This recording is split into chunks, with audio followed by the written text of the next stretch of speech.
Desde el capítulo Psiquiatras en Formación de la Asociación de Psiquiatras Argentinos, queremos agradecer al doctor Leonardo Peskin por las presentaciones que dará y está dando sobre los aportes de Lacan al psicoanálisis.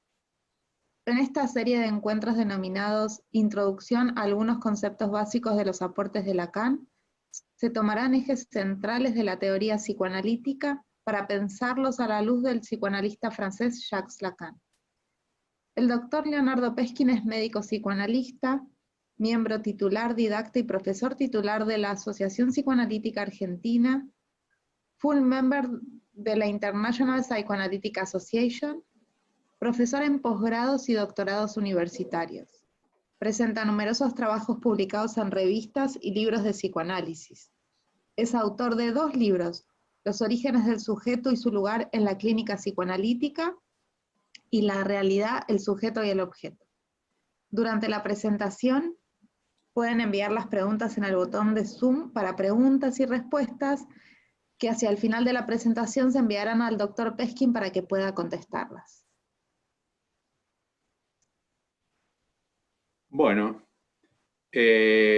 buenos días a todos y vamos a retomar lo que habíamos iniciado en la clase anterior con el comentario o poniendo énfasis en que introducirse en el pensamiento de Lacan requiere partir de los antecedentes en Freud, es decir, con la idea de que introduzcamos las ideas sobre esa base, que es así como Lacan de algún modo desarrolló toda su tarea. De hecho, hasta promediar su obra, de alguna manera lo que hizo es revisar toda la obra de Freud y agregando los comentarios que transforman en lo que se suele llamar el Freud de Lacan, que realmente tiene algunas diferencias en relación a lo que por ahí algunos llaman un Freud distinto, más puro, más bien es. Este es un Freud afrancesado. Pero de todas maneras, como la vez pasada, vamos a tomar como eje un tema que es la transferencia. La transferencia es uno de los 4 conceptos fundamentales, según Lacan.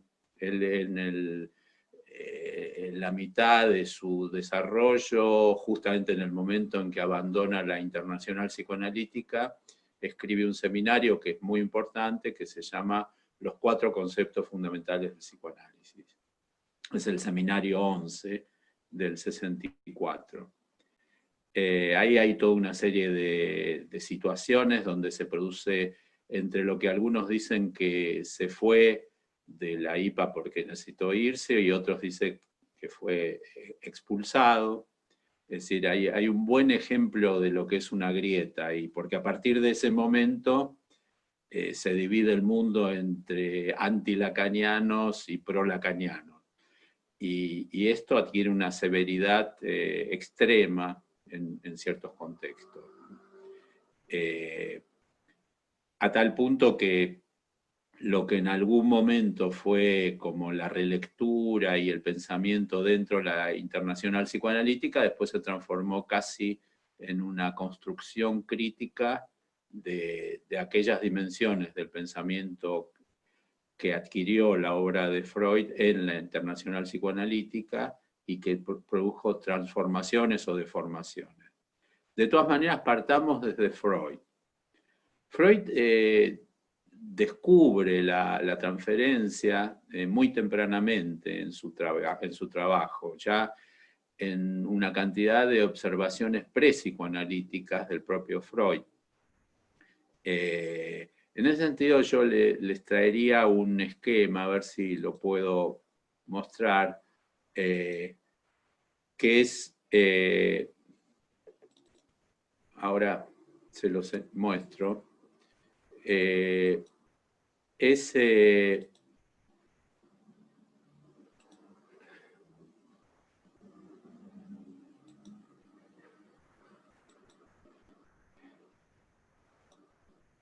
este esquema, que esta es una primera concepción de la transferencia que aparece en Freud. Freud lo que hizo en sus primeros trabajos, en uno que se llama La psicoterapia de la histeria, ya les digo, es como él va descubriendo el psicoanálisis, era ir recorriendo diferentes niveles, diferentes capas de asociaciones de los pacientes bajo efecto de la sugestión, que usaba la hipnosis, la sugestión, incluso ponía la mano sobre la cabeza de la paciente o el paciente, y iba recorriendo, como ven acá, diferentes niveles y pasaba a otros niveles y así iba profundizando hasta un punto que él denomina el núcleo patógeno. Este es un modelo muy primitivo del pensamiento de Freud y se lo llama el modelo de las catáfilas de cebolla o cosa por el estilo. Él nunca lo denominó de esta manera, pero son capas que van rodeando.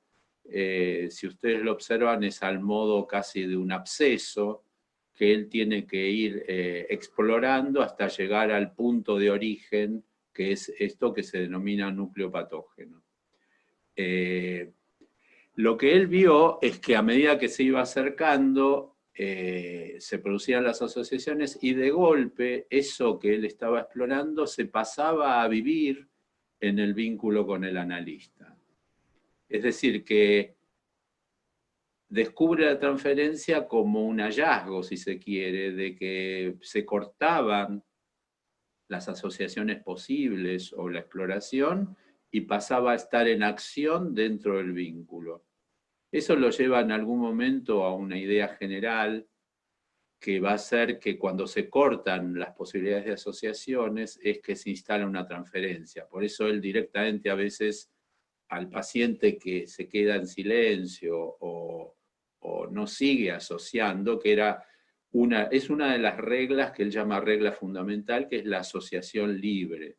Es decir, que hay que decir todo lo que a uno se le ocurre sin ningún grado de autocensura, pero cuando se cortaba ese modo de asociar una cosa con otra, ahí él a veces intervenía diciendo se tratará de algo que tiene que ver conmigo.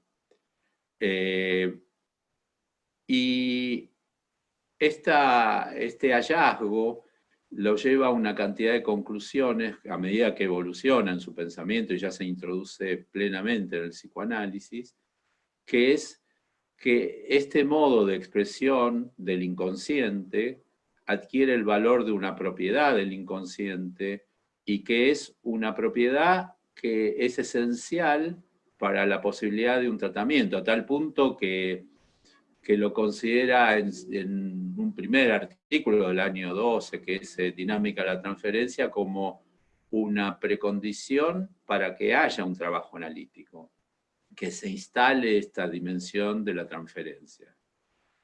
Tiene varias denominaciones, lo llama en cierto modo reino intermedio entre la enfermedad y la cura, y se refiere a clichés que habría en el inconsciente y que se expresarían de esta manera en el preconsciente, y con una conclusión que sin eso no se puede resolver ninguna situación. Por eso hay una famosa frase que siempre trae controversias, donde él dice: nadie puede ser ajusticiado en absentia o en efigie. Es decir, nadie puede ser vencido, según algunos, muerto o juzgado. Juzgado se puede en ausencia, pero realmente el hecho de conjurar cierto conflicto requiere de la transferencia. Esto van a ver que tiene una larga tradición de debate en el psicoanálisis, porque él de algún modo dice las neurosis hacen las transferencias, neurosis de transferencia. Las neurosis actuales, que son cuadros de angustia sin cierto contenido, considera que no son neurosis de transferencia y no tienen esa cualidad transferencial. Lo mismo que la psicosis. Entonces quedaría la psicosis por fuera y las neurosis actuales, como las denomina, que son los cuadros de angustia puro, por fuera. Esto es revisado y justamente ahí viene un toque de Lacan, donde de algún modo extiende la transferencia, no solo Lacan, otras escuelas también, más allá de la neurosis. Y se considera que hay transferencia en la psicosis y que siempre de algún modo está en juego la transferencia, aunque no adquiera el formato que adquiere la neurosis. La idea de él es que a través de ciertas maniobras asociativas e instalación de la transferencia se podrían juntar los términos en conflicto y ahí habría una posibilidad de que se resuelvan. Ya les digo, es una visión un tanto primaria del problema. Incluso tiene una alegoría interesante que la pueden leer en un par de lugares, donde él dice que es como si hubiera un oso polar y una ballena. Están en un mismo sector, pero en dos medios distintos, y si no los juntamos, no podrían dirimir sus diferencias. En la transferencia se juntan los términos. Acá vendría todo el tema de cómo maniobrar, cómo usar la transferencia en la dirección de la cura. Esto, ya les digo, trae muchas controversias y hay escuelas, especialmente la escuela inglesa, kleiniana, que se aboca a interpretar única y sistemáticamente la transferencia en una especie de fórmula que sería lo que es ahora, aquí y conmigo, todo el tiempo. Entonces resulta que uno dice algo del portero del edificio del analista y es el analista el portero. Dice algo del taximetrero, es el analista. Diga lo que diga, es el analista, con lo cual se genera una situación surrealista de que todo es transferencia y todo se lee de un modo primario que bueno, ahí habría una gran controversia, porque a pesar de que esto está muy criticado y se considera como la creación de una especie de paranoia artificial, todo es el analista, de algún modo opera en la dirección de la cura y produce mejorías. Lo que pasa es que a veces yo digo un poco en broma que obliga al analizante, porque lo hemos padecido en épocas muy kleinianas, que ahora por suerte son atenuadas, hemos padecido esto y aprendimos a hablar el idioma de los kleinianos como si uno aprendiese otro idioma para entender qué le querían decir a uno. Es decir, que si uno movía 1 milímetro algo, ya estaba haciéndole algo al analista. Me acuerdo un caso, yo tenía 2 almohadones en un diván y el paciente decidió separarlos y apoyar la cabeza en el medio de los dos. El que me supervisaba dijo, no cabe duda, son los pechos de la madre y esa es la cabeza en los pechos de la madre, lo cual me parecía bastante delirante y por suerte no se lo dije nunca al paciente. Después vamos a ver algunos ejemplos de este uso de la transferencia que yo creo que no es adecuado. Lacan, a diferencia de todos estos, dice que la clínica es bajo transferencia, pero no interpreta la transferencia. No hace el ahora aquí conmigo, lo tiene en cuenta, lo observa y le da importancia, pero le interesa más profundizar sobre, depende de los momentos de evolución del pensamiento de Lacan, le interesa más explorar más las dimensiones del inconsciente o del yo o de lo que sea necesario ver y no tanto lo que pasa con el analista. Si bien de algún modo se estudia y se teoriza la presencia del analista y el modo en que se desarrolla la transferencia, no se interviene en transferencia.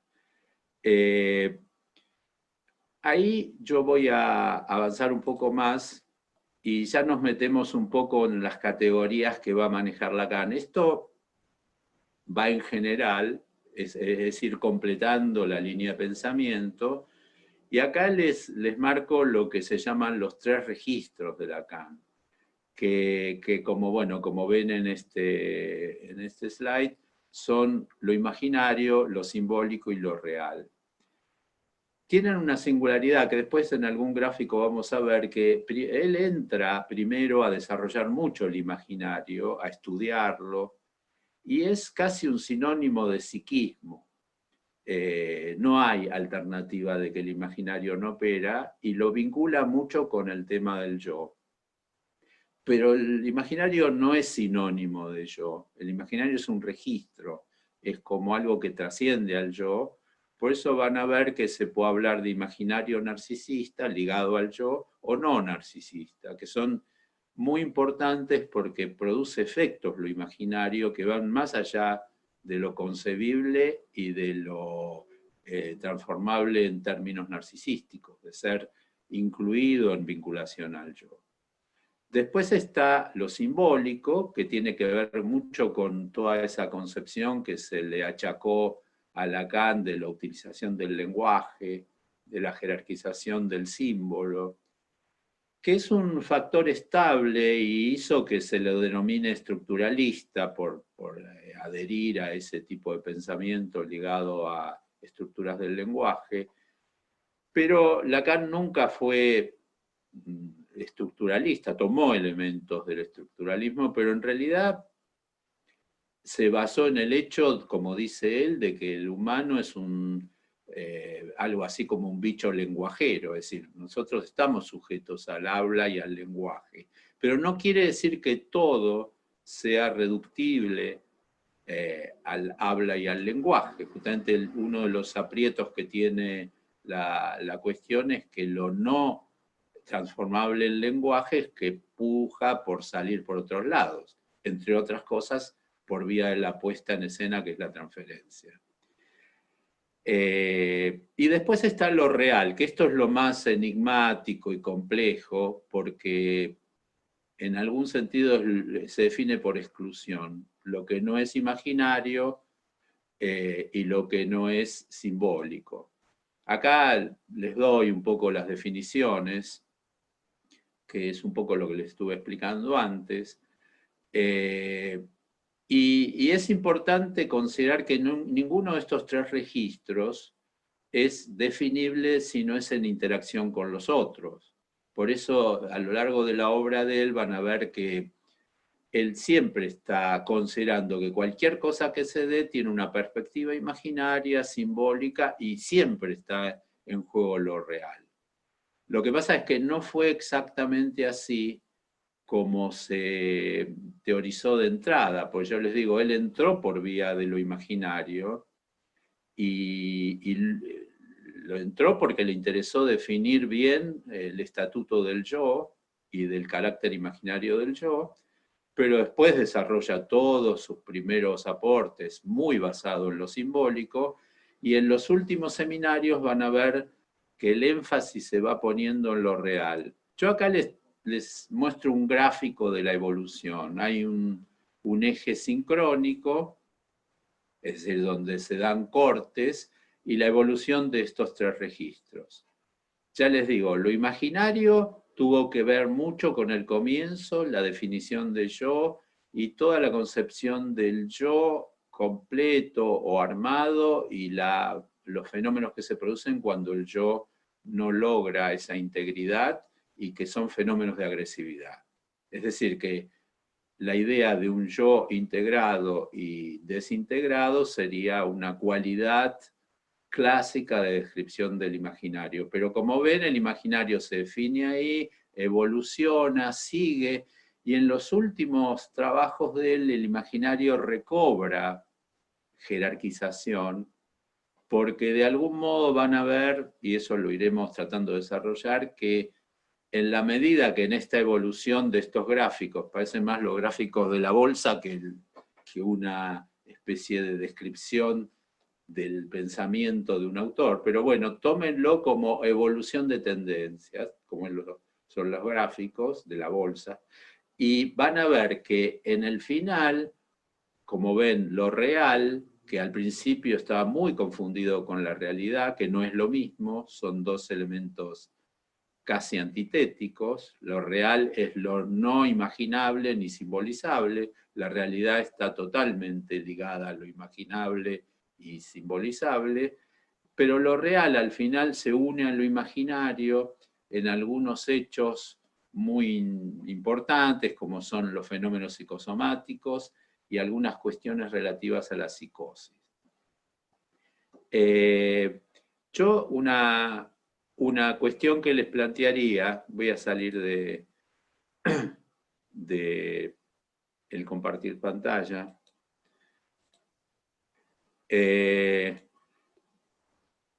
Una cuestión que les plantearía es que esta concepción de la transferencia que les fui describiendo, tenemos que llevarla al plano de estos elementos que acabo de definirles.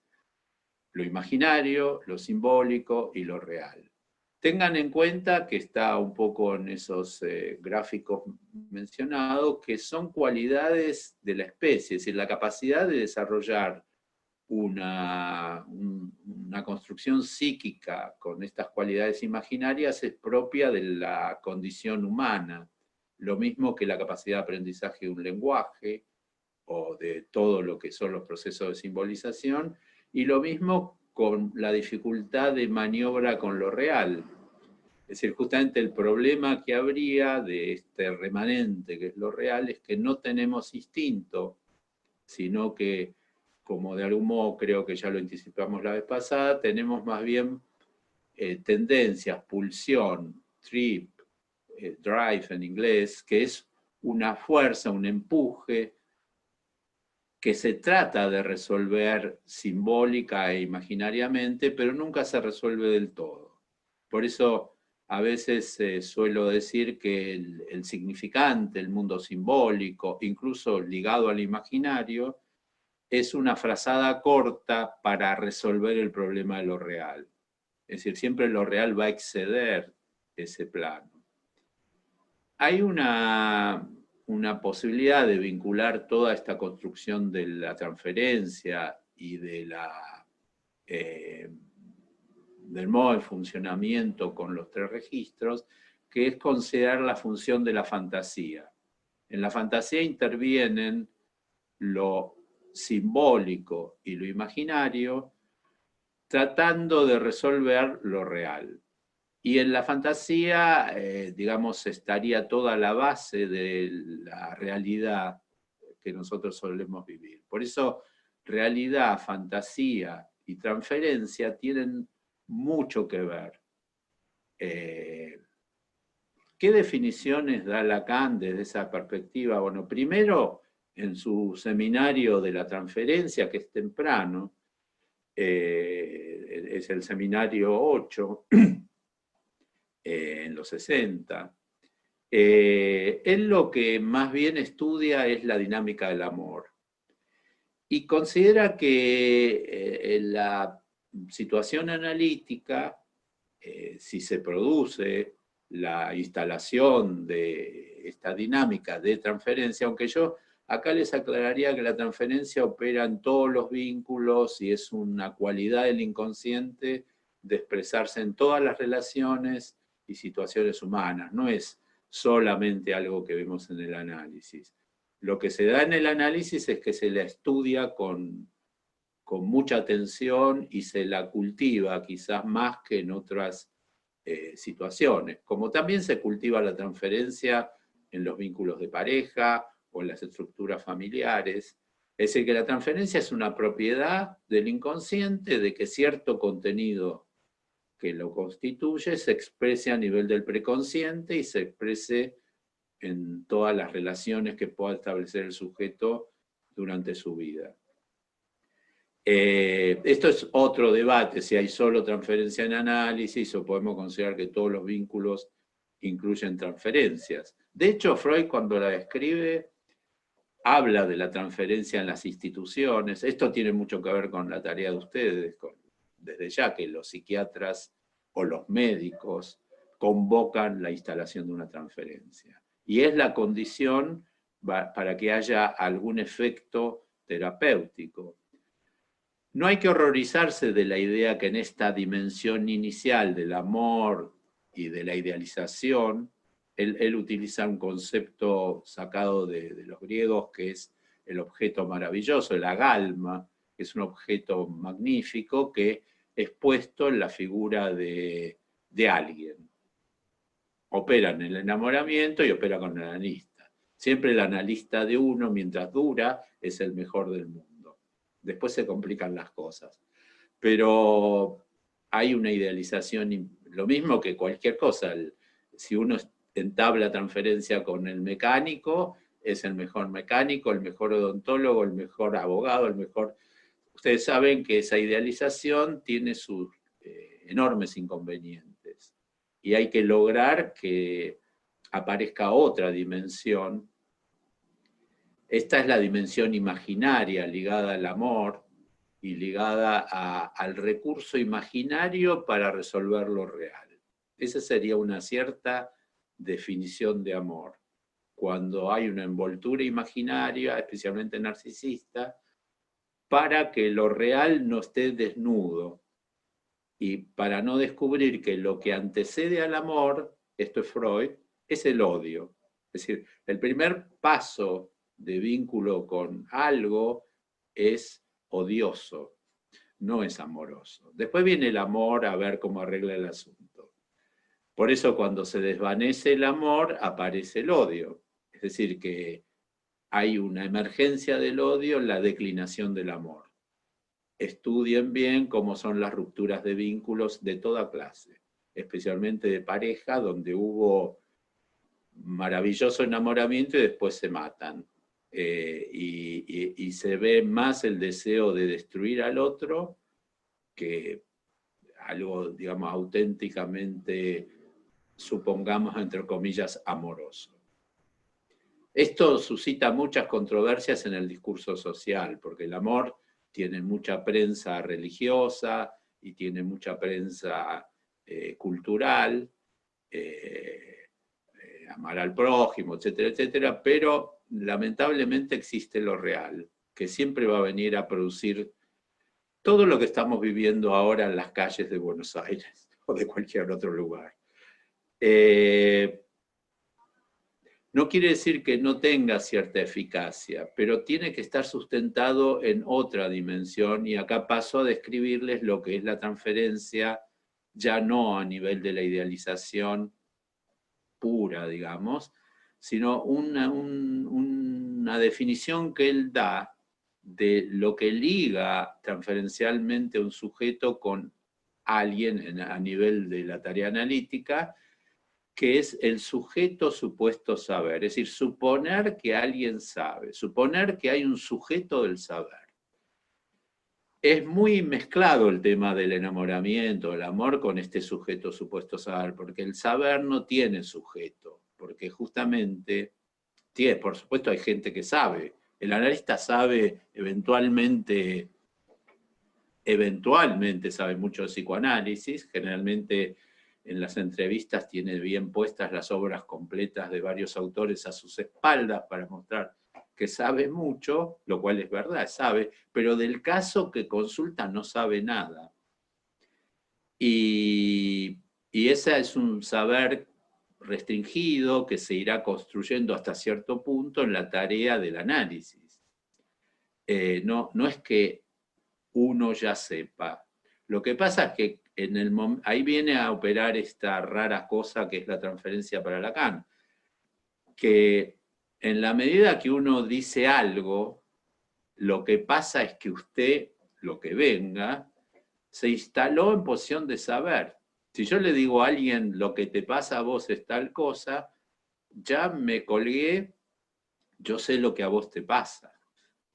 Me acuerdo que un supervisor me decía, que es un poco sarcástico esto, y con el tiempo, bueno, lo podemos revisar, que la posición del analista es como la del proctólogo, pero en las épocas donde no había fibra óptica y pantallas de esas modernosas que hay ahora. El proctólogo miraba ahí donde uno no puede mirar, con el caño que ponía, y uno lo miraba al tipo para ver qué veía de aquello que estaba mirando. Se suponía que el tipo sabía lo que miraba, porque decía, uy, veo esto y veo aquello. Pero uno no tiene acceso a esa dimensión y tiene la ilusión de que ese que mira va a sacar una buena conclusión. Ese sujeto supuesto saber sostendría ¿por qué vengo otra y otra y otra vez a preguntarle al analista acerca de un sueño, de lo que me pasa, como si él pudiera decirme? De hecho, no es que esto no ponga en trabajo el análisis, pero vean la ficcionalidad que supone el sujeto supuesto saber. Porque es supuesto, y el saber tiene su límite. Por eso van a ver que el proyecto de evolución analítica es llegar a cierta dimensión en el curso de un análisis donde aparezcan ciertos significantes de lo imposible de ser sabido.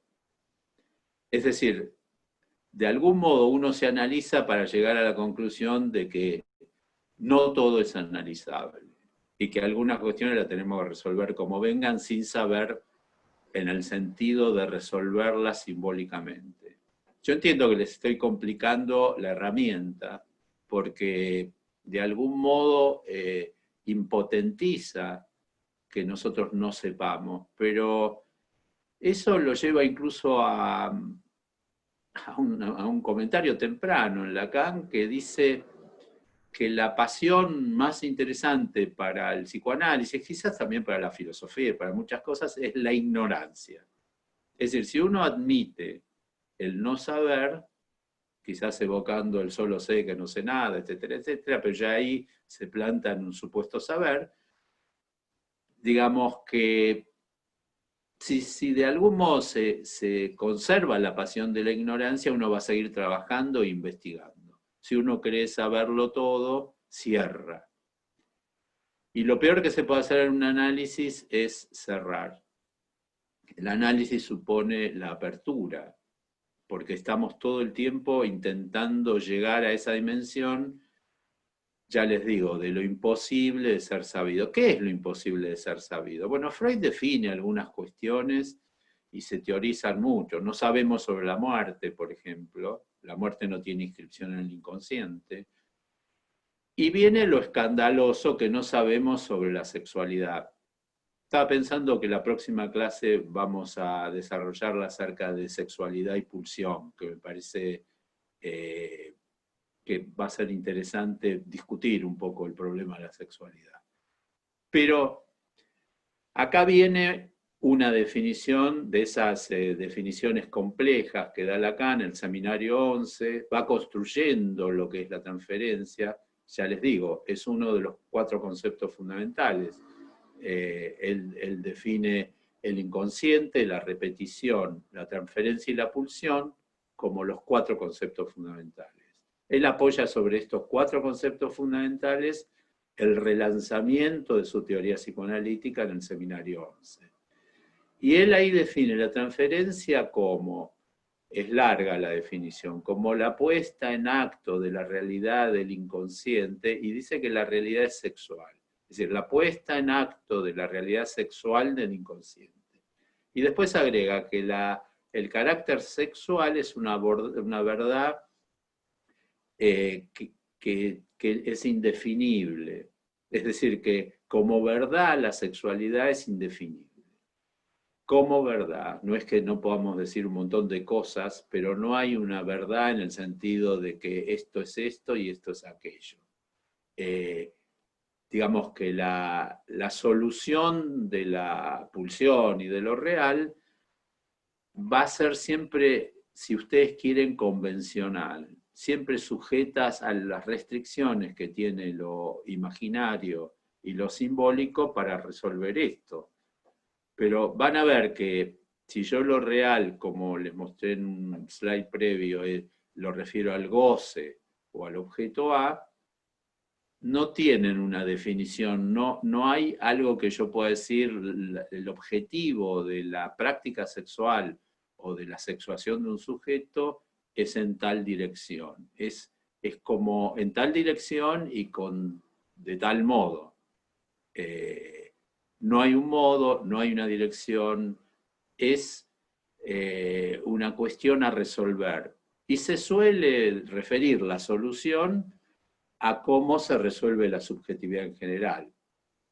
Y acá voy a agregarles algo que quizás los complique un poco, pero cada uno de estos 3 registros imaginario, simbólico y real, él los trabaja como si fuesen cordeles que los va anudando, desanudando. Trabaja con mucha matemática, topología, que es una rama de las matemáticas que estudia articulaciones y nudos y cuestiones así, y termina en una cierta definición que cada uno de los 3 registros estos es nombre del Padre. Nombre del Padre es un concepto teórico que lo habrán escuchado muchísimo, porque siempre que hay un lío con un paciente muy grave se dice, claro, forcluyó el nombre del Padre. No suscribió o inscribió un elemento que le permita estabilizarse. Al principio teórico era el significante. Entonces es el significante que fracasó para explicar la psicosis. Van a ver que en el tiempo se pluralizan los nombres del Padre. No es un significante, puede ser cualquiera de los 3. Es decir, que hay una condición muy interesante que ustedes van a observar si prestan atención, cómo estuvo, por ejemplo, un psicótico antes de psicotizarse. ¿Cómo es que no era psicótico y un buen día empezó a ser psicótico? El caso clásico que se estudia es Schreber, que es un caso de Freud, de una psicosis paranoica. Schreber se psicotiza cuando lo nombran para la Corte Suprema.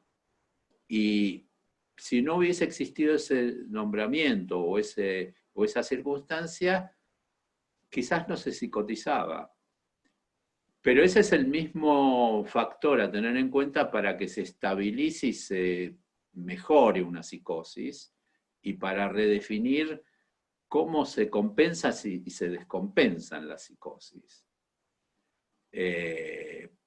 No sé por qué yo tengo el prejuicio que hablarle a psiquiatras es hablar de psicosis, pero me parece que siempre, tarde o temprano, los psicóticos van a parar a los psiquiatras. Y me parece bien que así sea, si los pueden además medicar.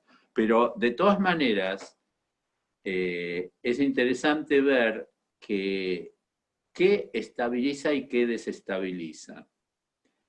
Ahí se me ocurría darles algunos ejemplos de mi experiencia. Como ustedes saben, bueno, pueden informarse, he recorrido bastante diferentes tipos de experiencias con psiquiatras en hospitales y especialmente con psiquiatras en formación, residentes. Y me acordaba de un par de casos que hemos visto. Uno era una de esas situaciones donde había una mujer atrincherada en su casa y no quería abrir la puerta para nada, ya no había lo que hacer. Incluso habían intentado mandar esos, no sé cómo llamarlos, rescatistas o esas personas que resuelvan. Los llamaban en aquel entonces, no sé si existen ahora, los Vladimir, que venían y resolvían esas situaciones donde internaban a alguien que había que reducirlo y llevarlo. Pero esta tenía la puerta cerrada y no quería saber de nada. Y antes de la intervención policial, un residente, que siempre son los más interesantes porque son los que están interesados en las cosas. No, los otros dicen, es un lío bárbaro, mejor no me meto. Pero este quiso intentar hacer algo. Y se acercó a la puerta y se le ocurrió decir, en la puerta, la mujer estaba ahí encerrada y no había manera, dijo, vine, le dijo. Entonces la mujer abrió la mirilla, de esas viejas mirillas que tenían rejitas, ahora creo que ya ni se usan, y dijo, lo estaba esperando. Es decir, él se introdujo en el delirio de la mujer, que ni sabía de qué se trataba, pero hizo una oferta, yo estoy acá, en vez de golpear la puerta, en vez de agredir, etc. Por supuesto, la mujer le abrió la puerta y ahí empezó un frondoso delirio. La mujer estaba esperando un arca que tenía que llegar para llevarlos a una dimensión otra, y este se supone que era partícipe del de los que iban a ir al arca. Por supuesto se inició un análisis ahí, que duró mucho tiempo dentro del delirio de esta mujer. Acá les muestro cómo opera la transferencia en la psicosis. Opera introduciendo al analista de alguna manera, cuando tiene éxito y antes de que le enchufen suficientes psicofármacos para borrar todo delirio, cómo introduce al analista dentro del delirio, al psiquiatra. Es importante el lugar que el psiquiatra ocupa dentro del delirio porque es un referente estabilizador, especialmente si no hace líos con el delirio. Es decir, si lo cuida, si cuida su lugar, si no traiciona la suposición de saber psicótica que está jugada en el interviniente, sea analista o psiquiatra. Y ahí tienen un ejemplo de cómo la creación imaginaria de la presencia del psiquiatra, con aspiraciones a psicoanalista, porque este psiquiatra después se volvió psicoanalista, porque lo que hizo es una maniobra sutil y seguramente de algún lado la sacó. Pero en algún sentido, yo les diría que ese tipo de intervención adquiere mucho valor porque es como, ya les digo, maniobrar desde la fantasía imaginaria aún psicótica, cómo se puede estabilizar la circunstancia. Y se instala un saber, el analista tenía curiosidad de ver cómo era la cuestión. La descubrió, lo que descubrió es eso. Esto me trajo otro recuerdo de un cuadro psicótico donde una mujer había sido mastectomizada y venía al análisis siempre con una bolsita enigmática, era una psicosis, y venía con esa bolsita y el analista tenía mucha curiosidad de qué llevaba ahí adentro. Venía siempre a la sesión con la bolsita en la mano. Hasta que un día, en la evolución del análisis, se atrevió a que la mujer abra la bolsita, o la mujer decidió abrirla, y era una producción psicótica, era como todo lo necesario para hacer un mate, yerba, el mate, la bombilla, todo desordenado, y como si ella ahí conservase la esencia de su ser. Es muy típico que algunos psicóticos lleven bolsitas, o muchas bolsas, como los cirujas, etc. En esa bolsa se jugaba su cuestión. Eso lo lleva a decir a Lacan en cierto momento que el psicótico lleva el objeto A, es decir, el objeto imposible en el bolsillo. Es decir, esa bolsita era la materialización del objeto A. ¿Y qué era el objeto A? La mama que le habían sacado, pero era planteada de un modo de algo así como la materialización de la metáfora. La metáfora no se puede materializar. La materialización de la metáfora solo se produce justamente la concretización de la metáfora en la psicosis, donde, como dice Freud en el artículo del inconsciente, cualquier agujero puede ser un genital femenino. El agujero de la cerradura, el agujero de la trama de una media, siempre cualquier agujero es un genital. Eso es concretizar lo que debiera ser metafórico. Incluso él dice, una histeria, por ejemplo, no elegiría el agujero de la trama de la media, elegiría el hueco de la media para representar el genital femenino. Es decir, porque el hueco de la media, el hueco, bueno, donde se pone el pie en la media, tiene forma símil genital femenino. Cada uno de los pequeños agujeritos, no. Lo mismo en ese mismo trabajo, de algún modo lo que plantea es que hasta los agujeritos de los comedones representarían algo así como agujeros sexuales.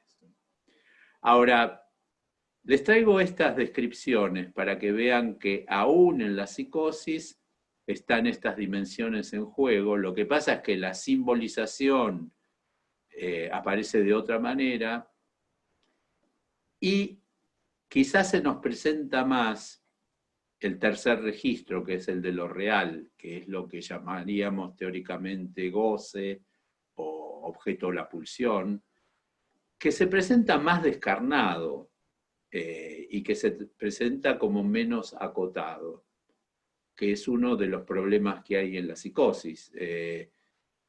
Eso hace que de algún modo siempre lo que es un poco más audaz o lo que es más cercano a lo real, produzca ese tipo de efectos que nos sorprenden y nos plantean como una especie de vivencia de proximidad extrema psicótica con las cosas, siendo que muchas veces eso termina siendo arte o termina siendo creatividad. Es decir, romper lo simbólico imaginario y acercarse a una dimensión menos convencional aún para ese propio sujeto. Es decir, que en definitiva es alterar la comodidad de una fantasía determinada que nos sostiene. Por eso, cierta idea de Lacan es, en esa experiencia de puesta en acto de la realidad del inconsciente, etcétera, etcétera, es ver si podemos en esa experiencia explorar la estructura de la fantasía, del fantasma del paciente. Es interesante que esa expresión que usa Freud de la transferencia como reino intermedio entre la realidad y la enfermedad, entre la vida y la enfermedad, también la usa con relación a la fantasía. La fantasía la considera como un reino intermedio, como un parque natural, como una dimensión, él lo llama un mestizo, una mezcla entre el inconsciente y el preconsciente. A nivel de la fantasía uno puede acercarse un poco más a lo real. Lo que pasa es que, digamos que eso no alcanza para que uno pueda resolver cierta dimensión de lo real, pero sí todo el tiempo la anticipación fantasiada nos prepara para afrontar lo real. ¿Qué hacemos, por ejemplo? Vamos a usar un ejemplo actual. ¿Qué hacemos en estas épocas raras que estamos viviendo? Fantaseamos con qué va a pasar después. ¿Y qué va a pasar después? Y después podremos viajar, y después podremos volver a esto y aquello, y después esto y después lo otro. Son fantasías anticipatorias que sirven para soportar lo que no se puede hacer. Ahora no podemos, ahora no se puede sostener, etcétera, etcétera. Pero esa anticipación vale porque es algo que nos prepara. Ahora van a ver que la fantasía está movida, igual que los sueños para Freud, igual que la transferencia, por el deseo y por el camino del deseo que de algún modo está buscando cómo resolverse. Por eso cada vez que alguien fantasea, y puede fantasear, está motorizado por la capacidad deseante.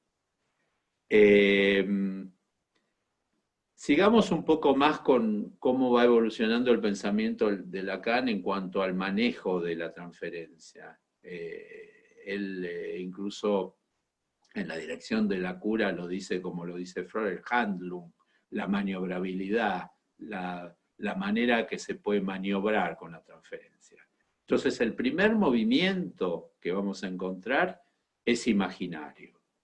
Entonces tenemos que presentar una cierta presencia que va a convocar, es decir, ese es el primer encuentro que tiene que ser obviamente amable o hay que buscar algún modo de que se instale esa dimensión. A veces sin esa amabilidad previa, sin ese modo donde el analista sea reconocido como imaginable narcisísticamente, se dificulta el inicio de un tratamiento. Incluso él llega a decir, y esto lo refiere a la histeria, que hay que hacer vacilaciones calculadas de la neutralidad. Es decir, hay que ser amable, hay que conceder algunas cosas. En la vieja época hay que acompañarla tomada de la mano hasta la puerta para despedirse. O hay que darle 2 minutos más de sesión. O hay que charlar de temas que sean soportables para la histeria. Y son estrategias de seducción, que no nos tienen que horrorizar si somos éticos. Es decir, si la posición es ética, son lícitas. Y es ahí donde la vacilación calculada de la neutralidad es un tema interesante en general.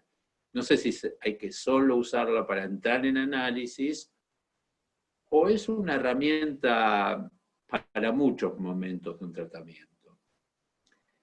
Entonces, ese primer momento imaginario se tiene que ver sucedido de un segundo momento, que es la intervención del analista. En el momento en que él interviene, es cuando se instala el sujeto supuesto saber. Es decir, empieza a haber un desencadenamiento asociativo, y qué más puede decirme de tal cosa, y cómo le parece que fue tal situación. Se puede hablar, y ahí vendría algo importante para conversar, de cualquier tema, porque cualquier tema va suscitando hechos asociativos, y el analista tiene que intervenir para suscitarlos. Interviene con sus intervenciones, con sus preguntas o con sus comentarios. Ahí habría que ver qué quiere decir. Hay una frase que siempre produce escándalo, que cuando el analista tiene que hacer la baza del muerto, o la posición del muerto, que es como él sugiere en la dirección de la cura, y la posición del analista en relación a la transferencia. Todos creen que tiene que estar literalmente muerto. La baza del muerto es una baza del juego del bridge, donde el que juega al bridge muestra sus cartas para que con sus cartas juegue el otro. No se refiere a vivos o muertos, pero ha traído bastante escándalo que se plantee de esta manera. ¿Qué quiere decir que muestre sus cartas? Que uno está en función del avance del análisis. Esto va a llevar más tarde, teóricamente, a la idea del deseo del analista. Es decir, el deseo del analista es que el análisis continúe, promover el análisis. Es una posición particular para promover. Puede implicar figuras de seducción, puede implicar intervenciones, puede implicar poner la oreja y callarse. Es decir, veremos que hay múltiples alternativas de maniobra para sostener la ficción del sujeto supuesto saber. Uno tiene que poner cara de me interesa, y mejor si le interesa, y segundo, que ese interés hurgue en aquello que mueva el análisis. Entonces lo que sostendría la clínica bajo transferencia es que uno sostenga el imaginario de la presencia, sostenga el interés y suscite el tema del saber. Y lo que va aconteciendo, y ahí es donde yo recurriría al esquema que les hice antes de la evolución de los 3 registros, que a medida que él avanza, especialmente a partir de seminarios como el 20, mucho de lo que les dije está en el 11, salto al 20, varios años después, se va a ir llevando a una cosa que se va a llamar el semblante de lo real, el semblante del objeto A. Que el analista juegue más a intervenir, a hacer actos, ya no es solo interpretar, sino más bien actuar, para aproximarnos a lo real. Pero, ¿cómo nos aproximamos a lo real? Motivándolo desde la posición donde el analista lo suscite, con su posición de no creación de un saber encubridor. Es decir, los analistas que construyen mucha teorización, lo que pasa es que a usted esto y lo otro desde que era chico y por acá y por allá, y que hacen una conjetura interpretativa que redondea el saber, eluden lo real. Lo real implica construir una cierta incertidumbre y, como les dije en la reunión pasada, sostener un grado de angustia. Digamos, la idea de calmar no deja avanzar el análisis. Tampoco hay que hacerlo saltar por el aire al paciente, pero les voy a dar un ejemplo de ayer. Una chica joven había transgredido, bueno, se reunió con amigos, sin barbijo, todas esas historias, y al día siguiente saltó que había un par de casos de coronavirus en el grupo con el que estuvo. Entonces, aborda su sesión, o viene a la sesión, por favor, dígame que no me contagié. Por favor, asegúreme que no me contagié. Es decir, está todo el tiempo como planteando que yo la calme de aquello que significó esa transgresión, porque el problema no es solo haber transgredido y el riesgo del coronavirus, sino la angustia que suscita que se haya atrevido a hacer ese acto.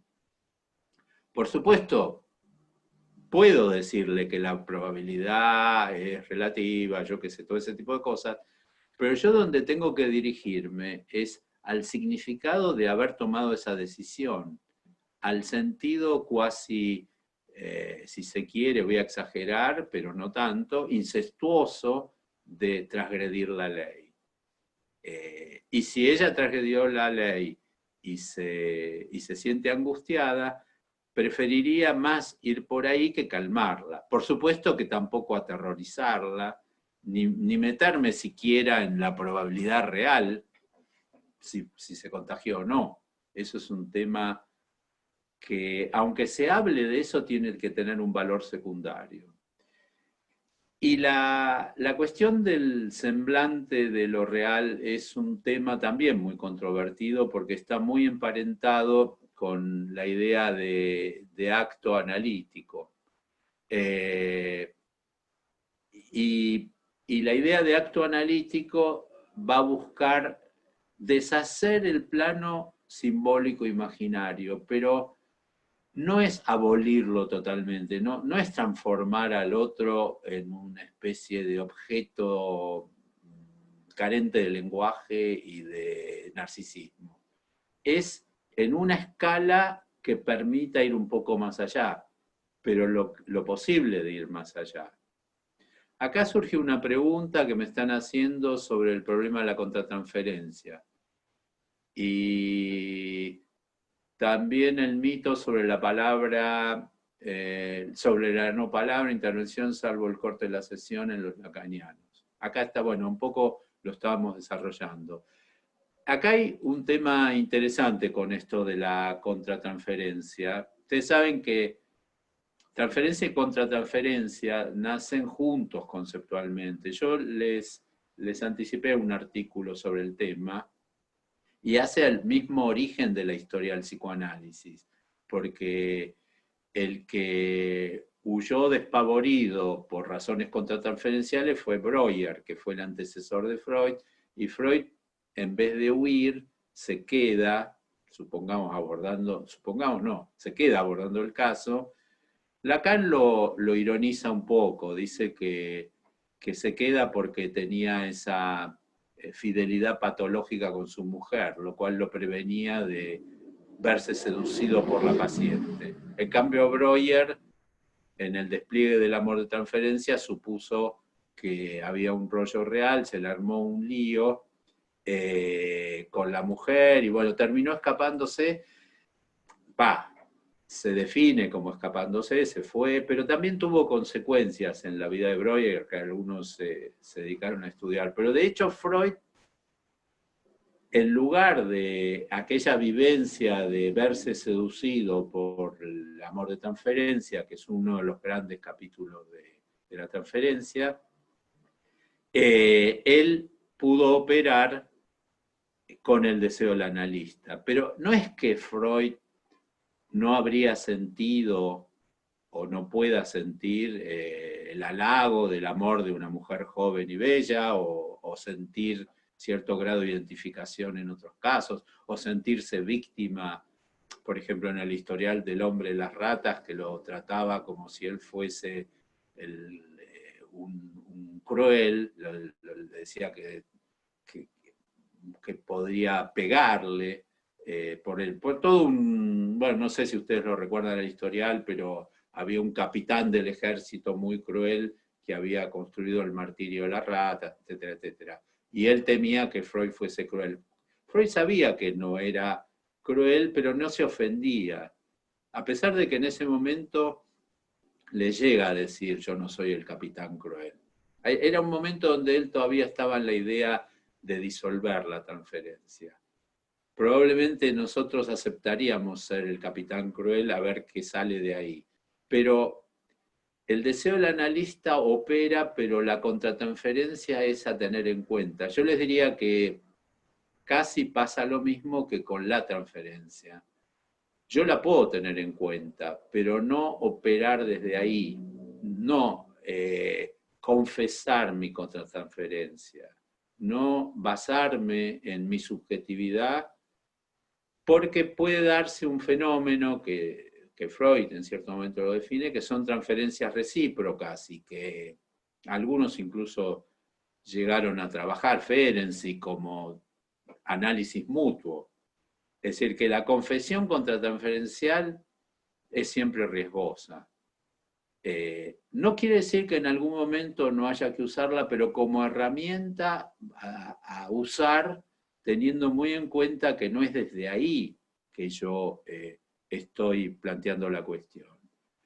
El problema de la ausencia de palabra y el mito de que solo el corte y el acto tiene mucho que ver con la hipótesis de que el significante puede encubrir, o lo imaginario puede encubrir, y solo el corte revela. Y lo mismo, hay cierta idea en el acto, en el corte de sesión o en el acto, que es que la elaboración corre por cuenta del paciente, no se da en la sesión. Es decir, si la idea sería que en el análisis hay movilización y elaboración, la propuesta es que se produce el corte y se produce la incitación al análisis, y la elaboración corre por fuera del análisis. No es una cuestión, no es que sea por fuera del análisis, sino de la escena analítica. Y acá entraríamos en otro tema que quizás lo desarrollemos más cuando hablemos de pulsión la vez que viene, que es el tema del acting out, que es una puesta en escena, que es un derivado de la transferencia, pero cuando la transferencia se va de curso, se vuelve una transferencia salvaje, se va a otro lugar.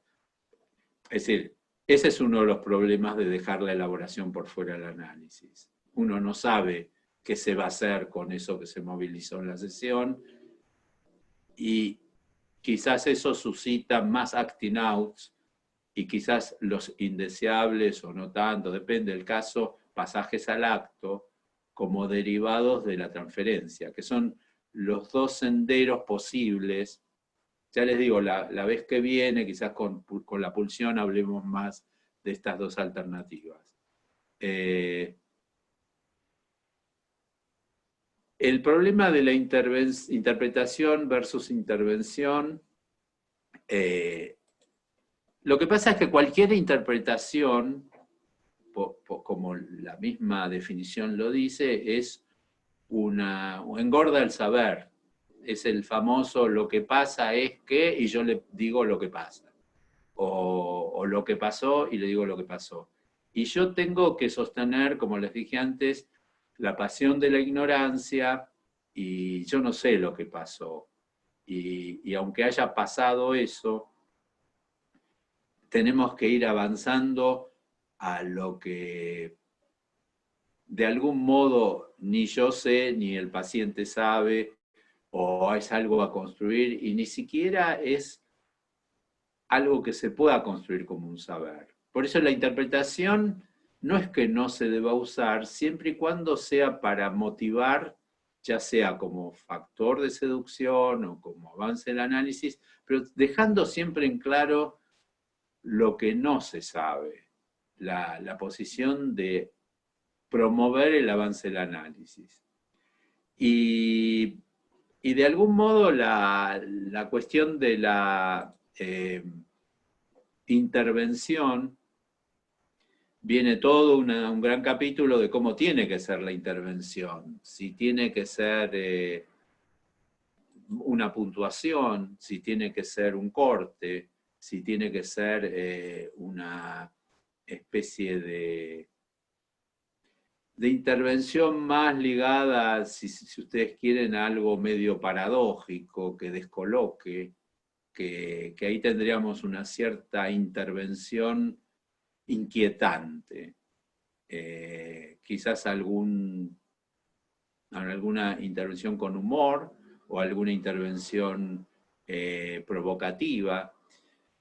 Digamos, no, es como si yo les dijese, no hay que privarse de ningún recurso, pero lo que hay que tener en claro es que si tenemos en cuenta el asunto del deseo del analista, es que es para promover el análisis, no es para ganarle yo a alguien o para imponer un saber o para compararme con, sino que todo aquello que promueva el avance del análisis puede ser tomado. No siempre es claro esto, ni tengo un objetivo claro. Por eso en algún momento Lacan dice que el acto analítico es a puro riesgo. Yo me arriesgo diciendo algunas cuestiones, incluso lo que les estoy diciendo ahora es a puro riesgo. No sé cómo les va a caer, si impertinente, si sustentable teóricamente, pero me parece que si logra hacer pensar algo, vale. Es como lo mismo que en la enseñanza. Uno puede generar paquetes cerrados, como si yo les dijese todo es de tal o cual manera, o puedo dejar abiertas cuestiones. Y creo que es mejor dejar abiertas ciertas cuestiones, es decir, no como saberes absolutos.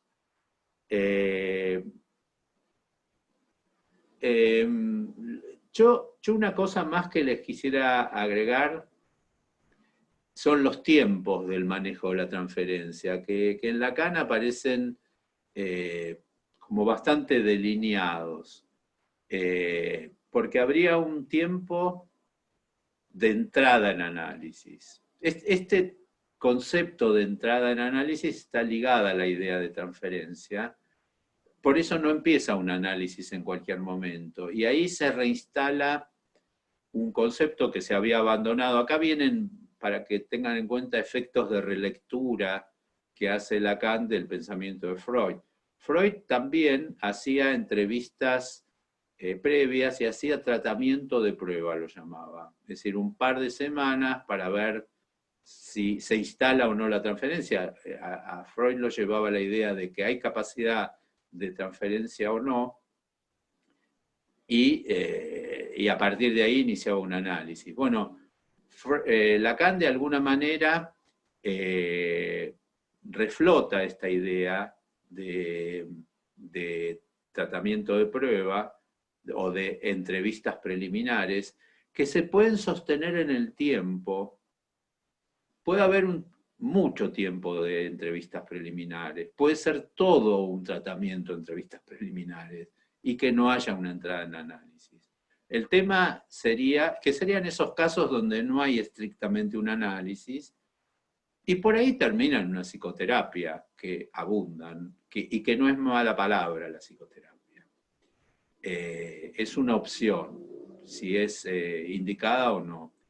Y la entrada en análisis se produciría justamente cuando hay elementos que indiquen la instalación de la transferencia. Por ejemplo, sueños, referencias a la historia o algún tipo de asociación. Es decir, todo un capítulo que se llaman las producciones del inconsciente. Es decir, si están o no en juego producciones del inconsciente, que de algún modo entre ellas se podría encontrar la transferencia, pero también que se instale de algún modo particular.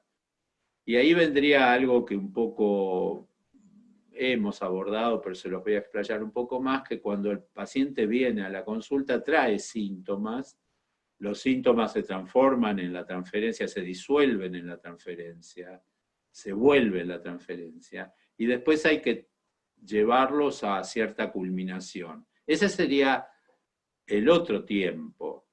Entonces hay un tiempo de instalación de la transferencia o del inicio del análisis, un tiempo del desarrollo del análisis, y para Lacan hay una idea de fin de análisis, que es que en algún momento se tiene que producir un corte, una finalización, que esto es otro tema de controversia, si hay fin de análisis o no lo hay, y cómo es el concepto de fin de análisis en Lacan. La vez pasada les anticipé algo de que está ligado al concepto de síntoma, es decir, de algo que se supone que es una transformación mediante la cual el sujeto, aquello que trajo como padecimiento, lo puede instrumentar de alguna manera, que ya no lo sufra más y que de algún modo le permita alguna realización en la vida. A ver, creo que vi todas las preguntas. Lo que sí, por ahí aprovecharía dentro, como la pregunta apunta a la contratransferencia, decirles algo más, porque en cierto momento, en un párrafo no muy sencillo, Lacan califica la contratransferencia de mala palabra, cosa que ofendió mucho a todos los contratransferencistas, que son toda una escuela que se basa mucho en la contratransferencia. Y prácticamente todas sus intervenciones las hace en base a la contratransferencia. Y ahí les desarrollaría una idea general sobre el tema. Cuando alguien presenta algo, supongamos yo dando esta clase, o nosotros vamos a un museo a ver cuadros, o cualquier circunstancia de la vida, a nosotros más o menos nos marcan un lugar donde tenemos que ponernos para ver esa cuestión. Es decir, que la transferencia nos lleva a un punto desde el cual tenemos que ver lo que está pasando. Esa es una especie de inducción propia del neurótico que convoca al analista a cierto lugar.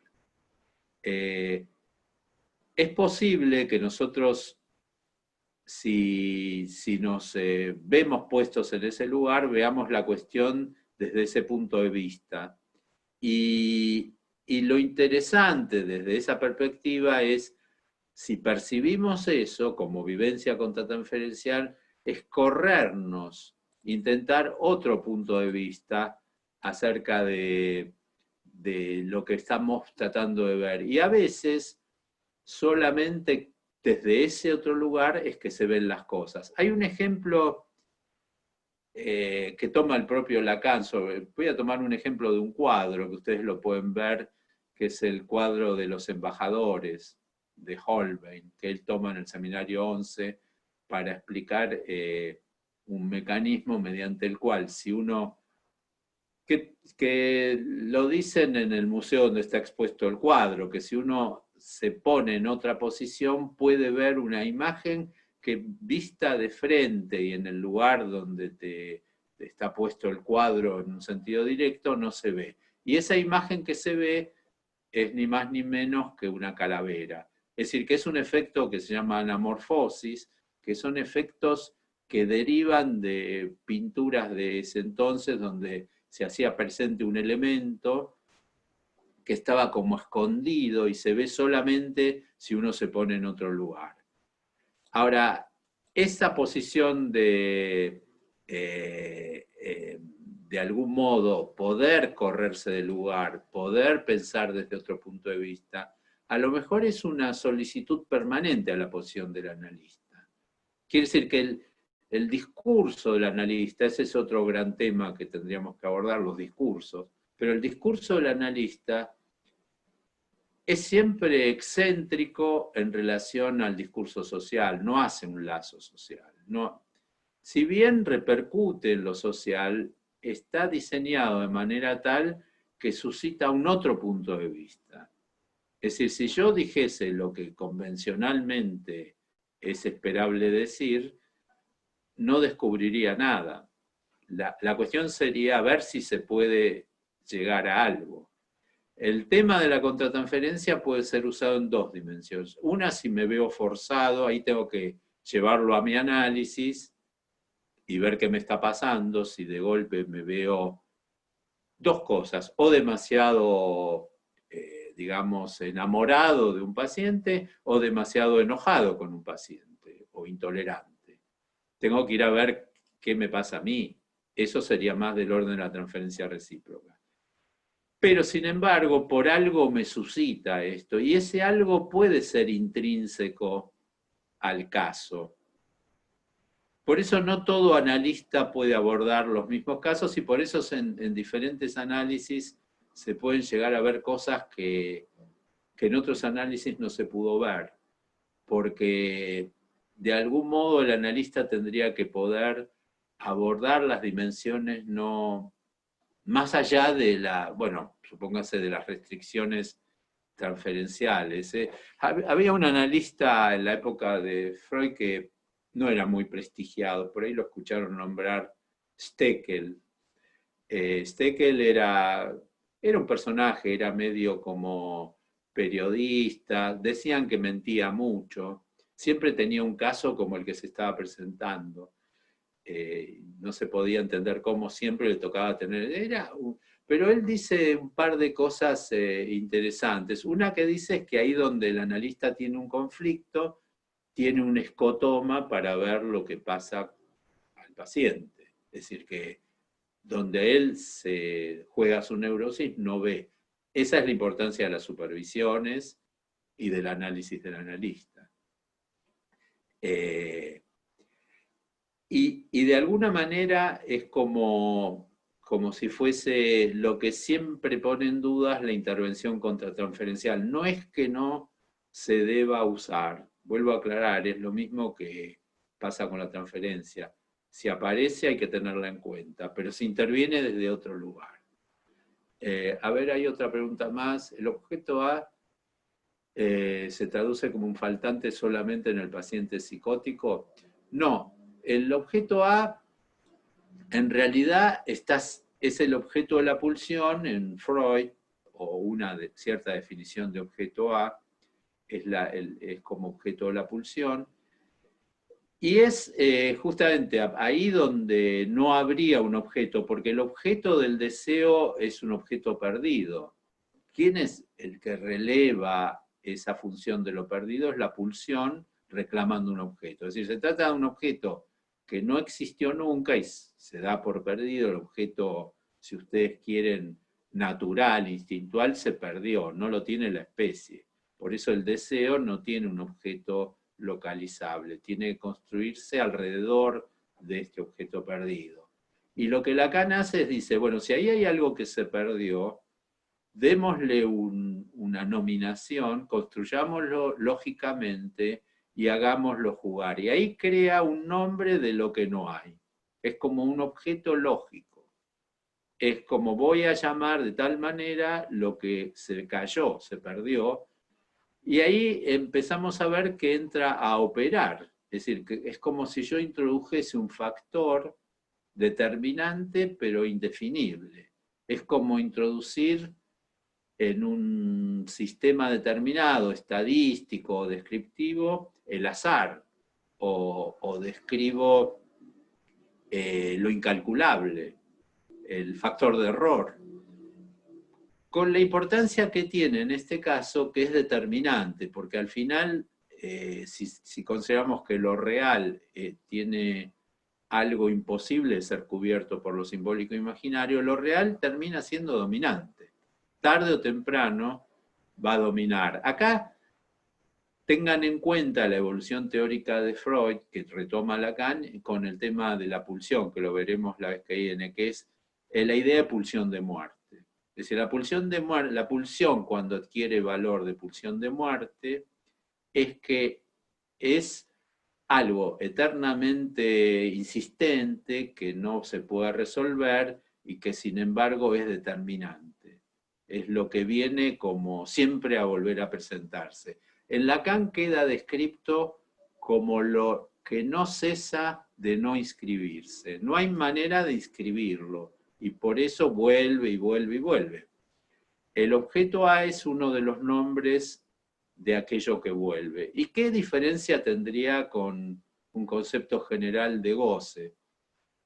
Que es como, bueno, una manera de decir la pulsión en sí misma. Porque de algún modo, si bien yo no lo puedo definir del todo, puedo descubrir o describir ciertos bordes que lo caracterizan. Ya les digo, no es sencillo entender el concepto, pero es como aquello de lo cual no puedo decir nada en particular que lo defina totalmente, pero puedo decir más o menos por dónde anda. ¿Cómo? Por ejemplo, cuando produce angustia en su borde con lo imaginario. ¿Cómo? Cuando produce un acting out, porque se fue del eje de la transferencia de trabajo con el analista. ¿Cómo? Cuando de alguna manera no lo puedo construir y se me expresa como no construido a nivel de la expresión psicosomática. Es decir, les estoy mostrando que algo de lo cual no puedo decir nada, puedo decir por dónde anduvo.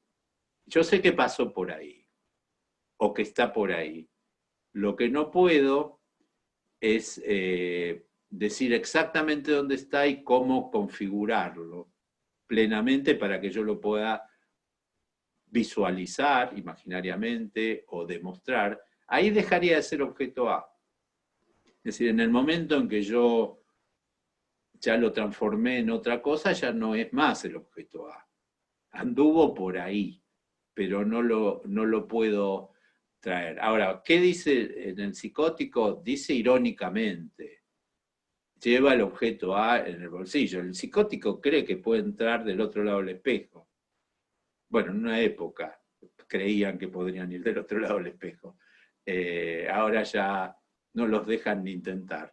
Pero en algún sentido, ir del otro lado del espejo es como entrar en la dimensión de lo real. Igual, todo esto siempre tienen que tener en cuenta que todo lo que definamos como real se define por lo que no es.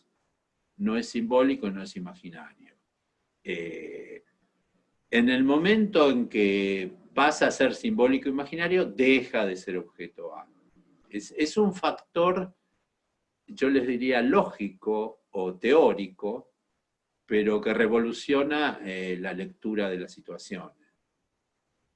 Y hay muchos puntos de vista sobre cómo es. Pueden, si les interesa, hay un artículo en internet que se llama La historia del objeto A, que escribí yo, que lo pueden encontrar. Tiene un largo recorrido y muchas derivaciones. Pero es lo que más cuesta subjetivizar para la enseñanza de Lacan, no el objeto A, sino lo real en general, y es lo que tratamos de resolver con toda construcción de fantasía. Por eso cuando veamos algo más, veremos que el sujeto se configura en su relación con este famoso objeto A. A ver si hay algo más, pues ya estamos casi sobre la hora. ¿Cómo se construye la demanda para iniciar el análisis? Bueno, en realidad es buena la pregunta porque cuando alguien viene a consultarnos, viene con una demanda, pero no sabemos si es demanda de análisis. A tal punto que a veces uno termina diciéndole, mire, me parece que usted tiene que ir a buscar un abogado, o me parece que usted tiene que ir a buscar un plomero, o me parece que vaya al médico, porque la demanda no necesariamente es de análisis.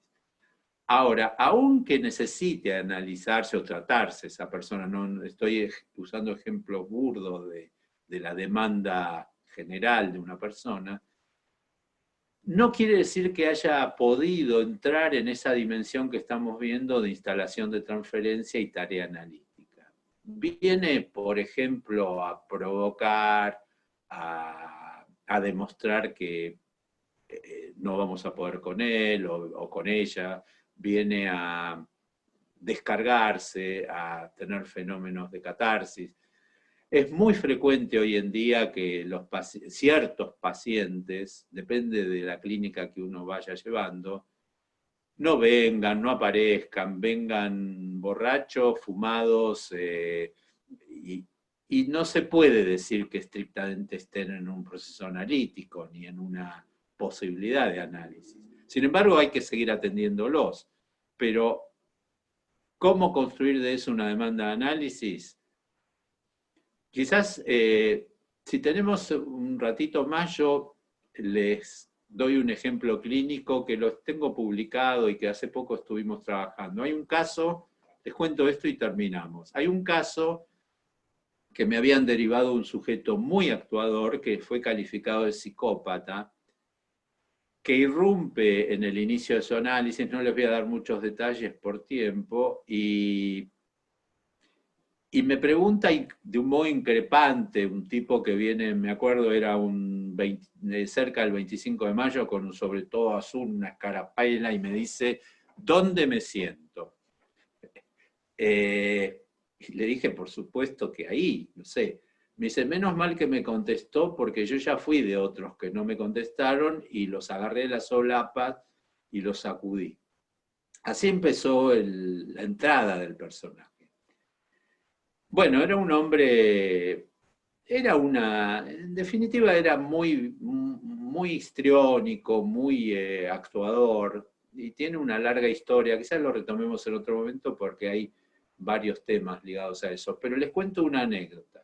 Entre otras cosas que hizo, como por ejemplo, yo tenía un consultorio con un baño ahí cercano, él iba a orinar y seguía hablando, como si estuviese en sesión, y me hablaba desde el baño y yo lo esperaba que vuelva o le contestaba. No me molestaba que vaya a hacerlo así, porque sabía que era el acting dentro del análisis para producir un efecto. Pero una de las cosas que hizo, hablando de demanda de análisis, es que en un momento determinado traía el diario, en ese entonces salía un diario que se llamaba La Razón, había la quinta y la sexta, y me lo tiraba en el escritorio y me decía, yo ya lo leí, se lo dejo para que lo lea, me decía. Y yo, bueno, veía el diario y muy bien, hace muchos años atrás fui a consultar con un analista meltzeriano, que era una variedad del kleinianismo, me dijo, como lo seguía haciendo cada sesión, me dijo, juntalos todos y los vas poniendo y sacando cada vez que él viene, y en algún momento se lo interpretás para que se lleve todos. Me pareció inadecuado o que no era el camino que yo podría llevar a cabo. No era una entrada en análisis para mí. Fui de otro supervisor, que era un freudiano de la segunda tópica, es decir, yo me dijo, prohibíselo ya, que se lleve todo, y yo sabía que eso iba a ser inadecuado.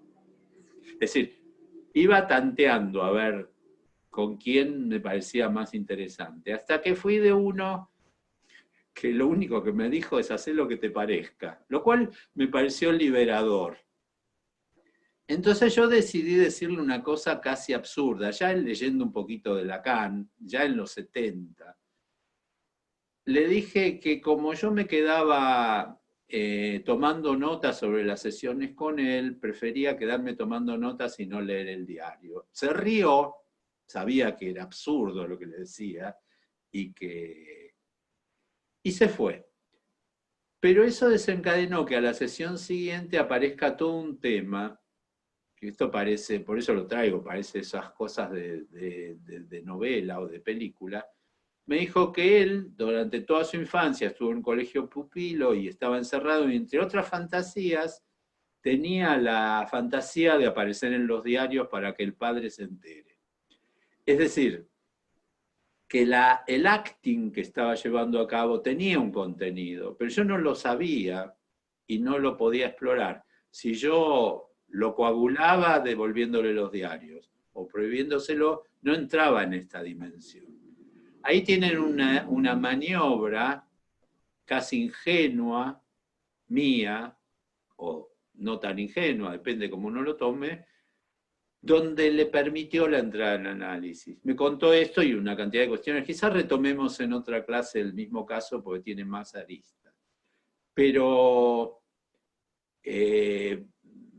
fue importante porque dio sentido. Esto es muy freudiano. Freud, en un caso clínico, el frasco de tinta roja, que era una mujer que tiró un frasco de tinta como acto, fue a la casa de la paciente, corría de un lado a otro para ver el sentido de esa mancha que había hecho en un determinado lugar, o que se suponía que había hecho en determinado lugar, y la acompañaba hasta que en un momento determinado, no les cuento todo el caso porque está publicado, está en las conferencias de introducción al psicoanálisis, Freud dice, y ella divino sabedora, es como mi paciente, divino sabedor.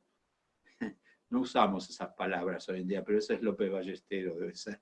Divino sabedor de que era el diario que él quería que se publique un anuncio sobre él para que el padre haga algo. Bueno, seguimos la próxima, vamos a definir la fecha y avisamos en todo caso, ¿no? Bueno, que sigan bien, buen sábado. Chao.